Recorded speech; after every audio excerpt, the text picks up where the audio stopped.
Hi hello నమస్తే welcome to my channel Vara's kitchen adventures. ఈరోజు మన వీడియోలో రాగి కుక్కీస్. ఈ రాగి కుక్కీస్ పిల్లలకి ఎంతో బలాన్ని ఇస్తాయండి. మరి ఈ రాగి కుక్కీస్ని ఎలా ప్రిపేర్ చేసుకోవాలో చూసేద్దాం. ముందుగా ఒక గిన్నె తీసుకొని కరిగించుకున్న 1/2 కప్పు నెయ్యిని వేసుకోవాలి. అలాగే 1 కప్పు బెల్లం పౌడర్ని కూడా వేసుకోవాలి. ఇప్పుడు ఈ బెల్లం పౌడరు నెయ్యి కరిగిపోయేంత వరకు మంచిగా కలుపుకోవాలి. ఇవి రెండు బాగా కలిసిపోయిన తర్వాత 1 కప్పు రాగి పిండిని కూడా వేసుకొని నెయ్యి ఈ బెల్లం పౌడర్ అంతా కలిసేటట్టుగా బాగా కలుపుకోవాలి. ఈ విధంగా కలుపుకున్న తర్వాత మరొక 1/2 కప్పు గోధుమ పిండి వేసుకోవాలి. అలాగే చిటికెడు ఉప్పు కూడా వేసుకోవాలి. ఇప్పుడు 1 టీ స్పూన్ కోకో పౌడర్ కూడా వేసుకోవాలండి. ఈ కోకో పౌడర్ వేసుకుంటే ఏంటంటే మనకి కొంచెం చాక్లెట్ ఫ్లేవర్ అనేది వస్తుంది. సో అప్పుడు పిల్లలు ఇష్టంగా తింటారండి. ఇప్పుడు ఈ పిండిలన్నింటినీ బాగా కలిసేటట్టుగా ఒకసారి కలుపుకోవాలి. ఇప్పుడు కాచి చల్లార్చిన పాలని కొద్దిగా వేసుకుంటూ చపాతీ పిండిలాగా కలుపుకోవాలి. ఇలా చపాతీ పిండిలాగా కలుపుకున్న తర్వాత మూత పెట్టి ఒక 10-15 నిమిషాలు పక్కన పెట్టుకోవాలి.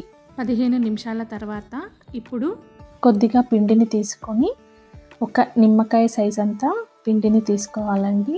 ఇప్పుడు దాన్ని రౌండ్గా బాల్ లాగా చేసుకున్న తర్వాత ఇలా అరిచేతిలో వేసుకొని మెల్లిగా ప్రెస్ చేసుకోవాలి.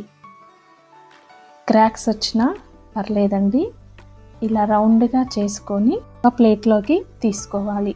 ఈ విధంగా మిగతా పిండిని కూడా ఇలాగే చేసుకోవాలండి.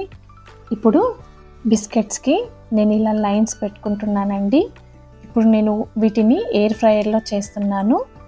బటర్ పేపర్ని తీసుకొని మనం చేసి పెట్టుకున్న ఈ బిస్కెట్స్ అన్నింటినీ బటర్ పేపర్లో ప్లేస్ చేసుకుందాం. ఇప్పుడు ఎయిర్ ఫ్రైయర్లో ఈ బిస్కెట్స్ అన్నింటినీ పెట్టుకొని 160 డిగ్రీస్లో 15 మినిట్స్ బేక్ చేసుకోవాలి. చూసారు కదా, 15 మినిట్స్లో మనకి రాగి కుకీస్ అనేటివి రెడీ అయిపోయాయి.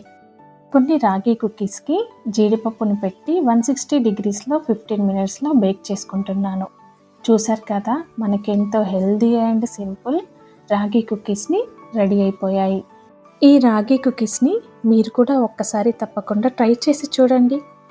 ఎంత టేస్టీగా ఉంటాయో, పిల్లలకి మంచి బలాన్ని ఆరోగ్యాన్ని కూడా ఇస్తాయి.